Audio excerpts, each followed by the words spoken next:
함께 나눌 말씀은 히브리서 3장 1절에서 4절 말씀입니다.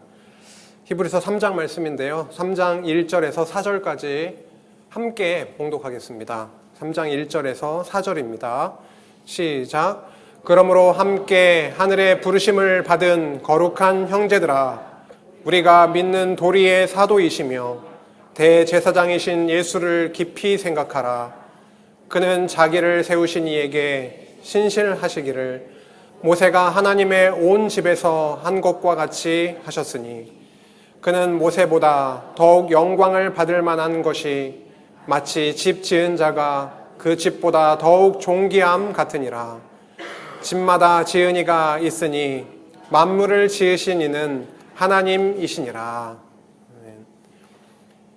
1장부터 2장까지는 예수께서 천사보다 우월하신 그 증거와 결과에 대해서 함께 나누었습니다. 그 신분상으로 보았을 때 천사보다 비교해서도 훨씬 더 월등히 우월하시고 그 우월하신 결과가 바로 놀라운 하나님의 대제사장으로서의 사역으로 연결이 되었고, 우리를 부끄러워하지 아니하시고 형제라고, 아들이라고, 딸이라고 해주시는 그 은혜를 함께 나누게 되었습니다. 이제 3장으로 넘어가게 되면 모세보다 우월한 예수에 대해서 증거해 나가기 시작합니다. 1장에서 천사보다 우월하실 때 왜 천사를 언급을 하면서 비교할까? 그럼 3장부터 모세보다 우월하신 예수에 대해서 말씀해 나가기 시작하는데 왜 모세하고 비교하고 있을까라고 하는 질문을 가지게 될 겁니다. 왜 히브리서 기자는 예수와 모세를 비교하고 있는가? 유대인들에게 있어서 천사도 엄청나게 중요한 존재였습니다. 그런데 모세야말로, 또 여호수아로 또 연결되긴 하지만 모세야말로 유대인들에게 있어서는 굉장히 중요한 사람이었죠. 먼저는 율법을 수여해서 율법을 받아서 이스라엘 백성들에게 전달했던 자입니다. 출애굽기 19장에 보면 시내산에 올라가서 여호와 하나님께로부터 말씀을, 율법을 받는 사건이 나오고 있지요. 율법을 수여했던 자였기 때문에, 받아서 전달했던 자였기 때문에 유대인들에게 있어서는 너무도 중요한 존재였습니다. 왜요? 유대인들에게 있어서 율법 자체가 너무 중요한 것이었기 때문에요. 그리고 모세는 그들의 구원자였습니다. 400년 애굽 생활을 이제 끝내고 그들을 어떻게 했나요? 구출해내는, 구원해내는 그들의 구원자이기도 했고요. 진짜 정점에는 여호와 하나님이 함께 하시면서 물론 그들을 모세를 통해서 이끌어냈지만 역사 속에 있었던 이스라엘 백성들에게 있어서는 모세야말로 그들에게 구원자였고, 그리고 광야 40년 생활을 이끌었던 민족의 영도자였던 것이죠. 그리고 중보자로서의 모습이 구약 성경에 곳곳에 나타나고 있습니다. 백성이 죄악에 빠졌을 때, 그러니까 2장에서도 나왔었던 것처럼 율법은 굉장히 견고하게 그들 앞에 세워져 있습니다. 그렇기 때문에 범죄했을 때, 여호와 하나님 앞에 율법에 불순종했을 때는 그에 상응하는 공의의 심판이, 보응이 그들에게 쏟아질 수밖에 없었죠. 그러함에도 불구하고 모세는 이스라엘 백성들의 죄악을 자기 몸에 다 짊어지듯이 그러한 모습으로 여호와 하나님께 나아갔습니다. 언약이 신실하신 여호와여, 우리들에게, 아브라함에게 이러한 언약을 하셨지 않습니까? 라고 하면서 백성의 죄를 용서해 주기를 얼마나 그렇게 간구하던지요. 출애굽기 32장 금송아지 사건 아시듯이 그 사건이 있을 때에 그 정도 되면 완전히 멸해버려도 말할 거리가 없는 거죠. 그런데 모세는 여호와께 무릎을 꿇습니다. 엎드립니다. 용서하여 주옵소서. 언약이 신실하신 여호와여, 여호와께서 지금 완전히 다 멸해버리시면 여호와 하나님의 그 여호와라는 이름에 흠집이 가는 거 아니겠습니까? 이방 백성들이 무엇라고 생각하겠습니까? 용서하여 주옵소서라고 하면서 간구했던 이스라엘 백성과 하나님 사이에 중보자 역할을 했던 자이기 때문에 굉장히 중요했던 인물이었죠. 선지자로서의 역할도 톡톡히 했습니다. 거룩하신 하나님과 면대면할 수 없었던 이스라엘 백성들, 죄인이었던 그들에게 하나님의 말씀이 어떻게 전달이 됐는가, 모세를 통해서 하나님의 백성들에게 말씀을 전달하게 하셨던 거죠. 그리고 신실하신 종이라고 합니다. 민수기 12장 7절에서도 그렇게 말하고 있지만 히브리서 3장 5절, 오늘 함께 나누게 된 히브리서 3장 5절에 보면은 이러한 여러 가지 모세의 중요한 여러 가지 요소들이 있지만 그 중에서도 한 가지를 딱 끄집어내어서 누구와 비교를 하는 겁니까? 예수님을 모세와 비교를 하는 거죠. 신실했다, 충성했던 자이다 라고 하면서 또 이렇게 비교해 나가기 시작할 겁니다. 히브리서 3장 1절부터 시작합니다. 그러므로 하나님께 하늘의 부르심을 받은 거룩한 형제들아, 여기 형제들아 했을 때는 느낌이 확 달라지실 거예요. 그냥 형제가 되는 게 아니죠. 예수 그리스도께서 나의 형제들, 어떻게 형제를 만드셨냐면 십자가에 죽으심으로, 십자가의 피를 다 쏟으심으로, 완전히 진멸당하심으로, 엄청난 대가 지불을 하심으로 형제를 삼으셨던 건데요. 그 일로 그리스도 안에 한 형제된 자들아, 형제들아, 거룩한 형제들아, 온전하지 못했던 자들이었는데 이제 거룩한 형제들이 된 겁니다. 하늘의 부르심을 받은 거룩한 형제들아, 우리가 믿는 도리의 사도이시며 대제사장이신 예수를 깊이 어떻게 하라고요? 생각하라. 우리 2장에 보면 유념하지 아니하면 어떻게 그 큰 보응을 피할 수 있으리요? 말씀했던 것처럼 깊이 생각하라. 대제사장이신 예수를 깊이 생각하라. 이렇게 시작을 하고 있습니다. 그 예수는 자기를 세우신 이에게 신실하시기를, 예수님이 얼마나 하나님 앞에 신실했는지 아느냐? 그런데 너네들 모세 알지? 모세도 정말 신실했지? 이렇게 가는 겁니다. 신실하시기를 모세가 하나님의 온 집에서 한 것과 같이 하셨으니. 누가요? 예수께서. 모세를 이렇게 평가하죠. 민수기 12장 7절에 보면 내 종 모세와는 그렇지 아니하니 그 모세는 내 온 집에 충성함이니라. 하나님의 눈에 모세가 어떻게 평가되고 있냐면 내 온 집에서 충성했던 자다. 모세가 하나님의 온 집에서 그렇게 충성했던 것과 같이 예수께서 신실하게 충성하셨으니 그는 모세보다 더욱 영광을 받을 만한 것이, 똑같이 충성한 건 맞는데 모세보다 예수께서 더욱 영광을 받을 만한 이유가 있는데, 그 이유는 뭐냐면 마치 집 지은 자가 그 집보다 더욱 존귀함 같으니라. 집이 중요합니까? 집을 지으신 자가 중요합니까? 더 존귀받을 만한 것입니까? 집보다 집을 지은 자.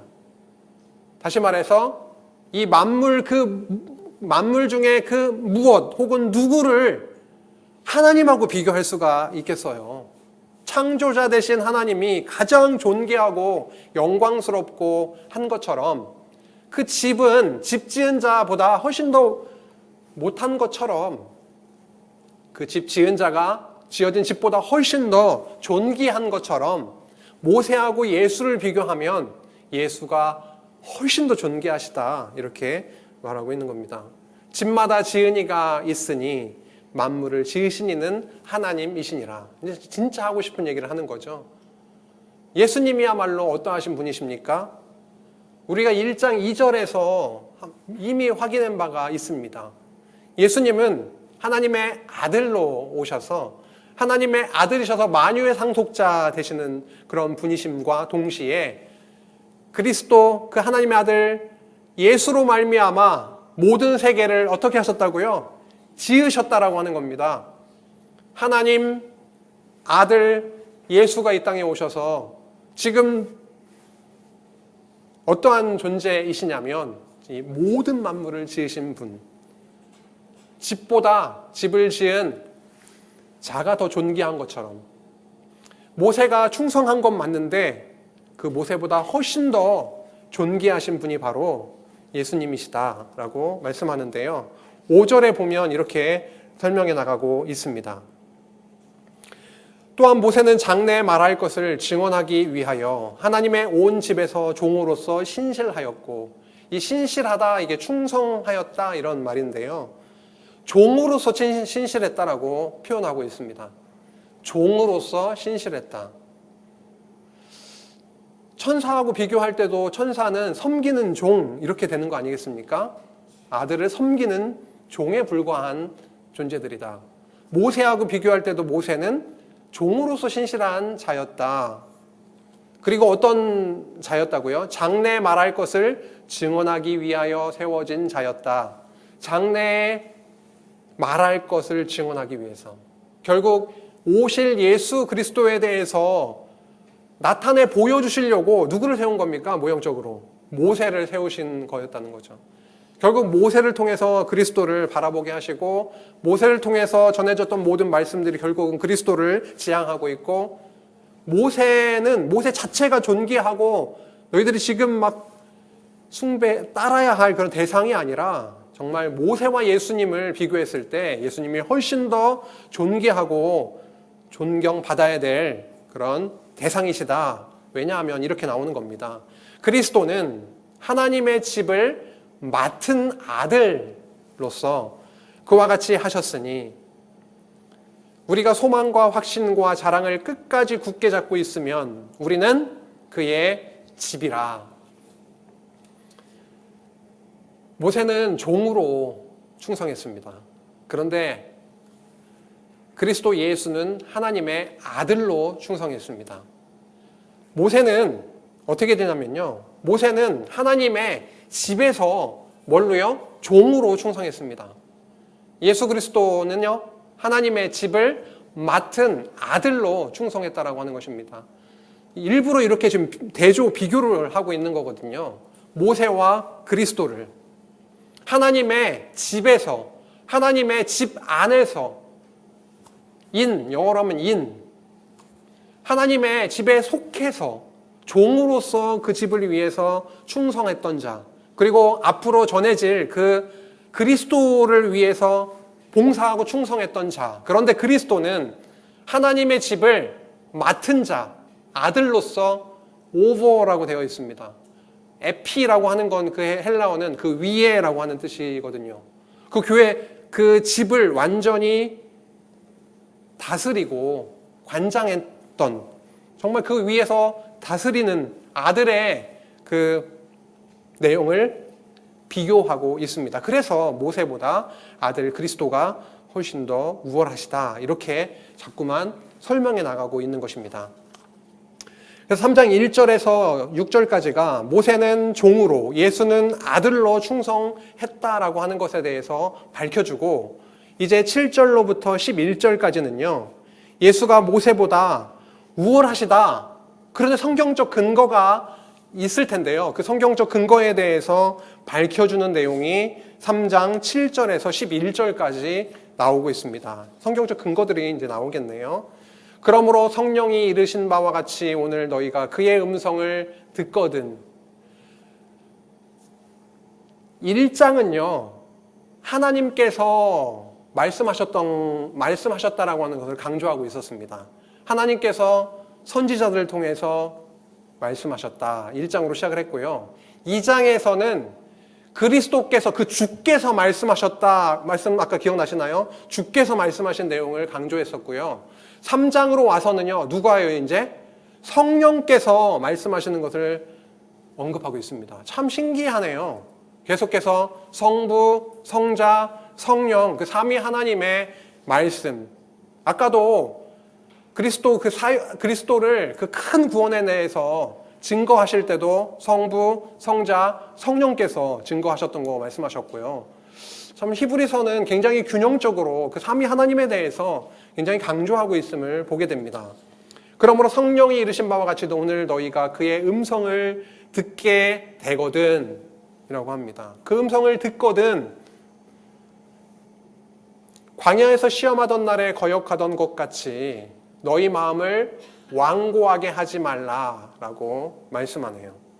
시편 95편을 인용해서 계속 이야기하고 있습니다. 시편 95편을 보면은 그들이 하나님께 불순종하고 범죄하는 그런 상황 가운데 고통을 당하게 됐던, 마음이 완고해져서 불순종하게 되므로 여호와께서 찰싹 매를 대셨던 그런 내용들이 나오고 있습니다. 그런 내용을 갖고 오면서 광야에서 너희들이 얼마나 하나님 앞에 패역하고 불순종했던 너희들이었냐, 그것으로 인해서 많은 매맞음이 있었지 않았었느냐라고 하면서 그렇게 하지 말아라 하고 있는 거죠. 광야에서 시험하던 날에 거역하던 것 같이 너희 마음을 완고하게 하지 말라. 거기서 너희 열조가, 너희의 조상들이 나를 시험하여 증험하고 40년 동안 나의 행사를 보았느니라. 40년 동안 그들이 어떻게 살았는지, 그리고 그 범죄의 과정을 통해서 하나님께서 어떻게 행하셨는지를, 그 행사를 보았느니라 라고 말씀하네요. 그들은 시험하고 하나님께 불순종하며 살았던 그들이었습니다.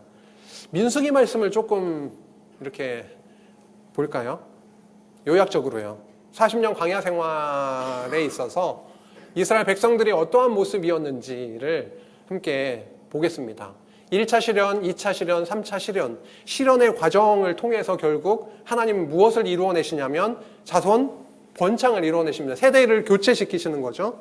그렇죠? 세대를 교체시키시는 하나님의 신실하심에 대해서도 저희들이 보게 되는데, 지금 히브리서 3장에서 집중하고 있는 것은 민수기 그 역사 과정에서 하나님께 불순종함으로 얼마나 두드려 맞았는지, 그 완고하게 됨이 얼마나 무서운 결과를 가져오게 되는지에 대해서 말씀하고 있는데, 민수기 내용을 잠시 좀 보겠습니다. 1차 시련의 과정에서 출발합니다. 이제 대열 정비도 하고 준비를 해서 출발을 해요. 그런데 출발하자마자 어떠한 내용이 벌어지냐면 원망하고 반역하고 불신하는 내용이 이어지고 대적들에게 패배를 당하게 됩니다. 2차 시련 가운데에서도 여전히 또 반역하는 내용이 먼저 나오고 있습니다. 3차 시련 가운데에서도 원망하고 또 원망하고, 하지만 여호와는 그들의 반역과 원망과 이런 불신 가정에 있는 그들을 완전히 멸절시키셨나요? 그러지 않았다라고 하는 거죠. 언약에 신실하시기 때문에. 그래서 민수기의 전체의 과정 속에 그들의 패역함, 원망함, 불순종, 율법 앞에 완전히 멸절당에 마땅한 자들임이 너무도 확실하게 드러나고, 동시에 하나님은 어떻게 하시냐면 그들을 완전히 멸하지 아니하시고 어떻게 해주시나요? 용서해 주시는 거죠. 그들의 가운데는 뭐가 있나요? 성전이 있기 때문에 성전에서 드려지는 제사를 통하여 그들을 용서하시는, 속죄, 규례도 주시고 정결하게 하는 율례도 주시고 백성을 오히려 저주하라, 그죠? 선지자를 통해서 저주하라 했지만 저주를 차단하시고 축복하시고 성별하게 하시는 그 놀라운 은혜의 말씀으로 연결이 되는 거죠. 끝나고 있다라고 하는 겁니다. 똑같이. 그런데 중요한 것은 범죄했는데 용서해 주셨다, 이것만 강조해서는 안 되는 겁니다. 오늘 히브리서 3장에서 강조하고 있는 바는 범죄해서 무지하게 두드려 맞았다, 이걸 강조하고 있는 겁니다. 하지만 저희는 두드려 맞았다, 아이쿠야, 여기서 끝나는 것이 아니라 민수기를 떠올려 보면 그러함에도 불구하고 은혜로 용서해 주셨다, 이 말씀을 마음에 담고 일단은 히브리서 맥락을 쫓아가도록 하겠습니다. 그러므로 내가 이 세대에게 노하여 이르기를, 시편 말씀을 계속 인용을 하면서 말씀하는 겁니다. 내가 이 세대에게 노하여 이르기를, 그들이 항상 마음이 미혹되어 내 길을 알지 못하는도다 하였고. 얼마나 하나님 입장에서는 참 인간적으로는 저희가 생각했을 때, 신인 동영론적으로 저희들이 생각하면 얼마나 마음이 답답하셨겠어요. 전혀 모르고 불순종하고 엄한 길로 가서 그렇게 하고 미혹당하고 길을 찾지 못해 엉뚱한 곳으로 가고 있는 그들의 항상이 중요한 거죠. 어느 정도는 하나님 앞에 잘 경외하고 섬겼는데 좀 가끔 실수했어 이런 게 아니라 그들이 항상 마음이 미혹되어 내 길을 알지 못하는도다 하였고 내가 노하여 맹세한 바와 같이 그들은 내 안식에 들어오지 못하리라 하였느니라 라고 말씀하고 있습니다. 그들은 어떠한 존재였습니까? 완전히 패역하여서 항상 하나님 앞에 범죄하고 멸절당에 마땅한 자들이었습니다. 그래서 결국은 그들은 광야 1세대를 얘기를 하는 거죠. 광야 1세대들은 20세 이상의 광야 1세대들은 가나안 땅에 들어가지 못하고 광야 생활 가운데 다 죽임을 당했습니다. 그러함에도 불구하고 광야 2세대들은 어떻게 됐나요? 생육 번성해서 세대 교체가 이루어졌고 하나님께서 언약하신 그 언약의 땅 가나안에 들어가서 안식을 주시는을 누리게 되었었죠. 여호수아 21장 44절에 보면은 1세대들은 다 마음이 완악해져서 죽어갔지만 멸절당했지만 2세대들은 언약대로 그들을 안식의 땅으로 가나안 땅으로 부르셔서 안식을 주셨다. 그 조상들에게 맹세하신 대로 그렇게 안식을 주셨다. 이 말씀을 저희들이 확인하면서 넘어가겠습니다. 형제들아, 이제 3장 12절로부터 15절까지는요. 믿지 않는 악심을 품거나 강팍하게 되지 말라. 마음을 완악하게 하지 말아라. 이렇게 강조하고 있습니다. 형제들아, 3장에 와서 자꾸만 형제들아 하나님의 아들 그리스도 대제사장 십자가에 매달리셔서 우리를 형제로 삼아주신 그 크신 은혜를 기억하라. 이렇게 들리네요. 자꾸만 형제들아 너희는 삼가 혹 너희 중에 누가 믿지 아니하는 악한 마음을 품고 살아계신 하나님에게서 떨어질까 조심할 것이요. 너희는 조심할 것이요. 뭘 조심하냐면 믿지 아니하는 악한 마음을 품게 되어서 살아계신 하나님께로부터 떨어질까 조심하라. 조심할 것이다. 라고 말씀합니다. 오직 오늘이라 일컫는 동안에 매일 피차 권면하며 하여 너희 중에 누구든지 죄의 유혹으로 완고하게 되지 않도록 하라. 지금 히브리서 기자는 간곡하게 엄중하게 그들에게 권면하고 있고요. 권고하고 있고요. 훈계하고 있고요. 경고하고 있습니다. 지금 가면 갈수록 예수님이 어떠하신 분이신지가 확실해지고 있습니다. 그들이 의지하거나 다시금 복음을 내려놓고 자꾸만 가려고 하는 그 대상이나 인물들에 대해서 예수님과 비교했을 때 견줄 수 없는 자들인데 너희들 그쪽으로 가려고 하느냐? 복음을 내려놓고 율법으로 돌아가려고 하느냐? 그거는 아니다 라고 하는 얘기를 계속 말하고 있습니다. 그 과정에서 오늘이라 일컫는 동안 이 오늘이라는 지금 너희들에게 처해 있는 그 오늘 그때 뭐라고 어떻게 하라고요? 매일 피차 권면하기를 얘기합니다. 이게 얼마나 중요한가요? 혼자 신앙생활을 아주 꿋꿋하게 견고하게 해나가실 수 있는 분은 별로 없을 겁니다. 사실 삼겹줄이 엄청나게 강하고요. 연필도 하나 이렇게 세우려면 엄청 힘든데 이렇게 꽁꽁 끈으로 묶어가지고 세워놓으면 세워지더라고요. 연필도. 옆에 지체들이 붙어서 어려움 가운데 고난 가운데 내가 흔들리고 고통 가운데 있을지라도 옆에 지체들이 자꾸만 붙어가지고 우리 하나님 살아계시잖아. 하나님께서 정말 약속하시면 그거 약속 분명히 이루어주시는 분이시잖아. 신실하신 분이시잖아. 우리를 형제라 삼아주셨고 부끄러워하지 아니하시고 죽기까지 우리를 사랑하신 그분이 지금도 우리의 곁에서 찰싹 붙으셔서 우리와 함께하고 계시잖아. 어떻게 우리가 이 신앙과 이 믿음을 내려놓고 다른 것으로 갈 수 있겠어? 우리 좀 힘들지만 함께 더 하나님께 나아가도록 하자. 그렇게 계속 옆에서 권면도 하고 진짜 말씀을 통해 이렇게 깨달아진 하나님의 능력, 영광, 이런 말씀들이 자꾸만 귓가에 옆에서 들려오면 어떻게 되겠나요? 떠나려고 했다가도 오늘만 참아보자, 이런 생각이 들지 않을까요? 매일 피차 권면하여 너희 중에 누구든지 죄의 유혹은 얼마든지 있는 겁니다. 순간순간 유혹이 막 오는 거죠. 죄의 유혹으로 완고하게 되지 않도록, 그것은 내가 할 수 있는 일이 아니다라고 하는 거죠.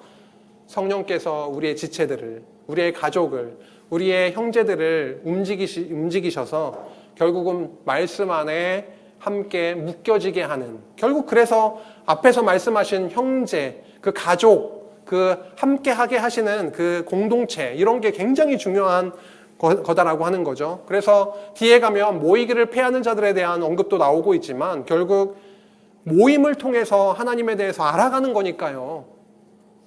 그래서 그 정말 중요하구나. 매일 피차 권면하여 너희 중에 누구든지 죄의 유혹으로 완고하게 되지 않도록 하라 라고 하면서 우리가 시작할 때에 확신하는 것을 끝까지 견고히 잡고 있으면 그리스도와 함께 참여한 자가 되리라. 굉장히 조건적으로 붙는 듯한 느낌이 듭니다. 이렇게 하면 그리스도와 함께 참여한 자가 될 거야. 요한계시록에 이기는 자가 나오고 있어요. 우리가 엄청나게 노력해서 이기는 자의 반열에 들어가면 새 하늘과 새 땅의 시민으로, 하나님의 백성으로 살아갈 수 있을 거야. 그리스도의 영광을 함께 누릴 수 있을 거야 라고 요한계시록은 말씀하고 있나요? 그리스도만이 이긴 자시고요. 이긴 자 대신 그리스도께서 우리로 하여금 이기는 자가 되게 하시는 거죠. 최종적으로 이긴 자와 함께 이김의 그 승리의 영광을 누리게 되는 그 과정은 정말 만만치 않습니다. 많은 유혹이 끝까지 우리를 붙들고 매달리고 우리를 흔들어 놓을 것입니다. 복음을 듣고 처음에 너무 감격하고 너무나 확신에 찼던 그들의 모습이 분명히 있었다라고 하는 거죠. 우리도 첫사랑이라고 하는 거, 첫사랑이라는 단어 별로 안 써보셨어요? 옛날에 우리 이 말씀을 듣고 얼마나 흥분하고 감격하고 잠도 막 줄여가면서 말씀 들으셨던 그런 시간들이 있었을 겁니다. 그렇게 시작할 때에 확신하는 것들, 이거 아니면 안 되는구나, 이게 전부구나, 우리 인생도 걸 수 있는 것이구나, 그렇게 복음에 감격했던 그러한 순간들이 이들에게도 분명히 있었다라고 하는 거죠. 우리가 시작할 때에 확신하는 것 크게 있는데 그것을 끝까지 견고히 잡고 있으면 그리스도와 함께 참여한 자가 될 것이다. 어떻게 붙들 수 있는 힘이 생길까요? 그리스도를 붙들 수 있는 힘이 어디서부터 올까요? 아침에 밥을 든든하게 드시면 그런 힘이 생길까요? 우리가 육신의 힘은 빠져도요, 오히려 오늘 히브리서 말씀을 통해서 선포되고 있는 그 진리의 힘이 우리를 꼭 붙드시면은 어떠한 상황 가운데 있을지라도 정말 그 신앙을, 그리스도만을 붙들 수 있는 힘을 주십니다. 우리가 할 수 있는 일이 아닙니다. 그리스도와 함께 참여하게 됨이 우리로부터 나오는 것이 아니라 성부, 성자, 성령, 삼위 하나님께서 우리와 함께 하셔서 히브리서 말씀에서 계속 선포되고 있는 것처럼 그 능력으로 우리를 이끄실 겁니다. 이 당시에 이 말씀을 전해 듣고 있는 유대인 그리스도인들, 고난 가운데 있었던 그들이 바로 이 말씀을 전해 들었다라고 하는 거죠. 우리도 고난 가운데 있지만 지금 다시금 이 말씀을 통해서 확신에 거하게 되고 그 확신 속에서 그리스도를 붙들게 되고 복음신앙 가운데 우리가 다시금 그리스도와 함께 하게 되는, 참여한 자게 되는, 동역자로 동료로 그 하나님의 영광과 하나님의 나라를 함께 누리게 되는 그러한 이기는 자, 더 나아가서 그리스도 안에 이긴 자가 되게 하시기는 거구나 라고 하는 것을 그들이 깨닫게 되었을 때 어떠한 일이 벌어졌을까요? 타협하는 일이 줄어들었을 겁니다. 이제는 죽음이 마냥 두렵기만 한 것이 아니라 이제는 죽음도 두렵지 않다. 왜? 나에게는 하늘나라가 있기 때문에, 그리스도가 있으시기 때문에 나에게는 큰, 정말 의지할 수 있는 것이 있다라고 하면서 한 걸음 한 걸음 나아가게 됐을 겁니다. 이 그림은요, 네로의 횃불들이라고 하는 그림입니다. 헨리크 시에미 라츠키라고 하는 사람이 1876년에 그렸던 작품인데, 로마 제국에서 기독교인들이 박해를 받는 장면을 묘사한 아주 유명한 작품 중에 하나라고 합니다. 이 강론을 준비하기 전에 제가 이거는 전혀 몰랐는데 이렇게 좀 찾아보다 보니까 있더라고요. 오른쪽 상단에 보시면 뭔가 사다리들도 있고 조금 위에 세워져 있는 기둥들처럼 보이는 게 있는데요. 가장 위에 뭔가 잘 타는 물건들과 함께 돌돌돌 말려져 있는 그런 모습이 보이실 겁니다. 이렇게 하면 볼 수 있겠네요. 보이시나요? 오른쪽에? 사람들이 매달려 있는 겁니다. 어느 정도까지 그들이 핍박을 당하게 됐냐면 밤에 횃불이 될 정도로, 저렇게 해놓고 기름 뿌려서 불 붙이면 일단은 타면서 몸에서 나오는 그러한 많은 것으로 계속 활활 탔었겠죠. 그 자리까지 누가 우리의 육신의 힘으로 그 자리에 갈 수 있었겠습니까? 하나님께서 붙들어 주시면 죽음도 불사하고 그 신앙 버리지 않고 불에 태워져서 그 큰 고통 속에 있었겠지만, 바로 하늘 저 천성을 향해서 하나님을 바라보고 하나님의 이름을 부르면서 나아갔을 것입니다. 성경에 일렀으되 오늘 너희가 그의 음성을 듣거든 격노하게 하시던 것 같이 너희 마음을 완고하게 하지 말라. 다시 반복하고 있는 거죠. 앞에 나왔었는데, 말씀을, 그 음성을 듣게 되면 정말 뿌리치지 말고 너희 마음을 완고하게 하지 말라 하였으니, 듣고 격노하게 하던 자가 누구냐? 구약시대 때에 격노하게 하던 자가 도대체 누구냐? 모세를 따라서 애굽에서 나온 모든 사람이 아니었느냐? 또 하나님이 40년 동안 누구에게 노하셨느냐? 하나님이 누구에게 노하셨느냐? 그 40년 동안에 항상 하나님께 범죄하고 엄하게 다른 길로 그렇게 다녔던 그들에게, 그들은 어떻게 됐냐면 그들의 시체가 광야에 엎드러진 범죄한 자들에게가 아니냐, 그들에게 하나님이 노하셨던 것이 아니냐. 진짜 하고 싶은 내용이 이제 뒤에 이어질 겁니다. 16에서 19절 계속 지금 연결되고 있는데요. 모세를 쫓아나온 모든 자가 결국은 안식에 들어가지 못하였던 얘기를 하고 있습니다. 모세보다 우월하신 예수를 따라가는 일이 가장 최고의 안식을 누리는 길이 될 겁니다. 모세를 따라서 나왔죠. 하지만 그들에게는 불순종 속에서 그 참된 안식을 누리지 못하게 됐던 겁니다. 죽임 당할 수밖에 없었던 거죠. 광야 1세대들 같은 경우에 말이죠. 또 하나님이 누구에게 맹세하사 그의 안식에 들어오지 못하리라 하셨느냐? 하나님께서 분명히 땅을 언약하셨습니다.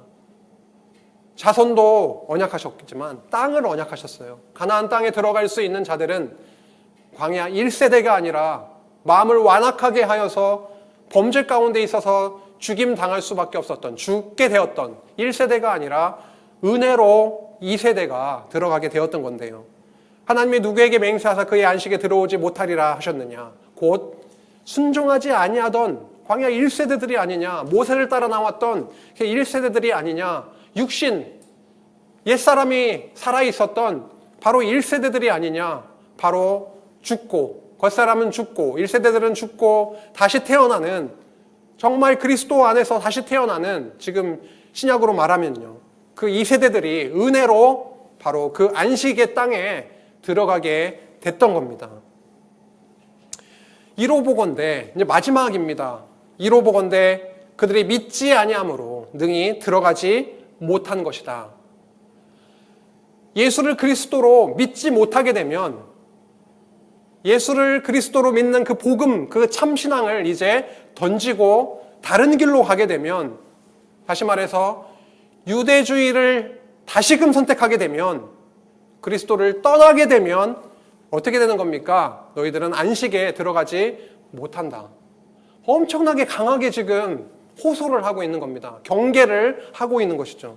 오늘 2장 마지막 절 이렇게 되었었습니다. 그가 시험을 받아 고난을 당하셨은즉 시험 받는 자들을 능히 도우실 수 있느니라. 너들 고난 가운데 있지만 십자가의 고난을 당하시고 이기시고 지금 하나님 우편 보좌에 앉아 계신 그 능력의 통치의 주가 함께 계시기 때문에 너희들의 고난을 위로하시고 너희를 도우실 수 있는 분이시다. 그런데 그분을 떠나게 되면 어떻게 된다고요? 안식에 들어가지 못한다. 그들이 왜 안식에 들어가지 못했느냐? 3장 끝절에 이렇게 나오는 겁니다. 그들이 믿지 아니하였기 때문에 능히 들어가지 못한 것이다. 히브리서 기자는요, 어떤 행동을 강조하고 있는 게 아닙니다. 행동은 알면서 나오죠. 알면서 느끼고 가슴이 동하면 이제 행동으로 움직이는 겁니다. 히브리서 기자는 예수님이 어떠한 분이신지에 대해서 명료하게 계속 제시하고 있고, 너희들이 의지하고 자꾸만 겼는지라는 그 대상과 그것이 예수님과 비교해서는 절대 어떤 것도 비교할 수 없는 것들이고 참 안식에 이르게 해줄 수 없는 것들이므로 떠나지 말고 그리스도 안에서 머물기를 바란다. 그 신앙을 꼭 붙들고 끝까지 가기를 바란다라고 강력하게 말씀을 하고 있습니다. 오늘 3장 모세보다 우월하신 예수님, 그 증거들에 대해서 성경적인 증거도 나왔었죠. 그렇죠? 모세는 이러이러한 자인데 예수님은 이러한 자이지 않느냐라고 하면서 구체적으로 밝힌 바가 있습니다. 예수님은 믿는 도리의 사도이시고 대제사장이신 분이시다. 예수님은 하나님의 집을 맡은 아들이다. 하나님의 집을 관장하고, 영어로 보면 오버라고 되어 있는 것처럼 하나님의 집을 도맡아서 다 통치하시는 하나님의 아들이시다. 하지만 모세는 그 집에 속해서 종으로서 충성했던 자이다. 비교 불가다. 예수님이 모세보다 훨씬 더 우월하신 분이시다. 모세를 따라서 애굽에서 나온 자들을 기억하지 않느냐. 광야에서 그들의 마음이 완악하게 되므로 결국은 그들에게 어떠한 결과로 가게 됐냐면, 그들은 여호와 하나님을 믿지 아니하고 떠나게 되므로 어떻게 됐습니까? 광야에 다 엎드러져 죽임을 당하게 됐다. 광야 1세대들은요. 그거 기억하지 않느냐. 지금 처음에 그렇게 확신 가운데 있고 은혜 가운데 있었던 너희들이 왜 자꾸만 이제는 흐물흐물 그 신앙을 자꾸만 내려놓고 뒤로 하고 왜 엄한 것, 진짜 안식, 생명을 줄 수 없는 것으로 돌아가려고 하느냐. 그것은 사망이다. 안식은 여기에 있다. 그리스도 안에 있다라고 계속 말씀하고 있는 것입니다. 예수를 믿지 않으면 안식에 들어갈 수가 없다라고 그렇게 3장 끝에 증언하고 있습니다. 저희들에게도 다른 방법이 없습니다. 이 세상에 살아가고 있는 교회, 하나님의 이 교회 자체가 어떻게 세워졌는지를 오늘 우리들이 확인했는 거 아닙니까? 그리스도께서 부끄러워하지 아니하시고 십자가에 매달리면서까지 피를 다 쏟으시고 죽기까지 사랑하심으로 부끄러워하지 아니하시고 우리 정말 더럽고 추했던 우리들을 형제라고 아들이라고 삼아주시고 교회를 세우시고 우리를 이 땅에 살아가게 하고 계십니다. 참 많은 유혹들이 오네요. 저게 더 좋아 보이기도 하고 저거 한번 딱 잡으면 뭔가 이루어질 것 같은 생각들이 자꾸만 들고 자꾸 계산기 두드리게 되고 인간의 셈으로는 이게 맞는데 하나님 왜 맞는 이 셈으로 가지 않게 하려고 하십니까? 이게 맞는 것 같은데요. 그런데 하나님은 저게 나의 답이고 길이다. 정말 이거 의지하지 말고 정말 하나님이 제시해 주시는 그리스도만, 하나님의 나라를 바라보고 살아가길 바란다라고 하는 그 메시지를 강하게 저희들에게 던지고 있습니다. 히브리서 말씀이 예전에는 굉장히 조금 어렵게 느껴지기도 하고 좀 읽기가 힘들고 그랬었는데, 지금 뭐 많이 쉽다라는 걸 말씀드리는 게 아니라 한 절 한 절 읽고 찾아보고 구약을 다시금 보고 왜 시편의 이 말씀이 여기에 인용이 되어야만 하는지, 그리고 이 단순히 한 절이 아니라 그 전체 시편 그 한 편이 무엇을 이야기를 하면서 이 단어, 이 절을 얘기를 했는지, 그리고 그 말씀이 이 자리에 왔을 때 어떠한 의미로 우리에게 말씀하고 있는지를 보게 되니까 정말 다른 거 없습니다. 다른 거 다 지워버리고 사진을 딱 찍을 때 배경 다 날려버리잖아요. 심도를 깊게 만들면 다 뭉개버리잖아요.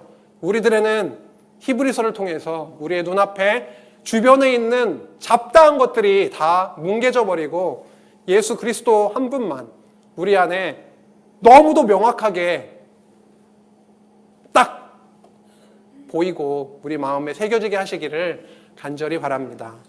기도하시겠습니다. 하나님 아버지, 감사합니다. 저희들은 너무도 부족합니다. 유혹에 흔들립니다.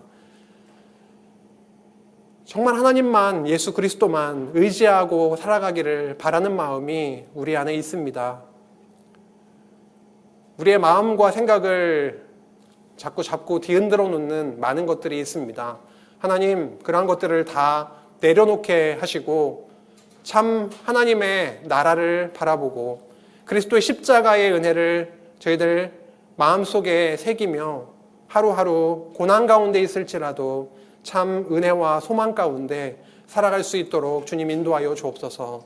이런저런 어려운 일들 가운데 참 하나님께 기도하고 있는 영혼들이 분명히 있을 텐데 그들의 마음 가운데에도 찾아가 주셔서 하나님의 은혜를 듬뿍 부어주시기를 간절히 바라오며 예수님의 이름으로 기도했습니다. 아멘.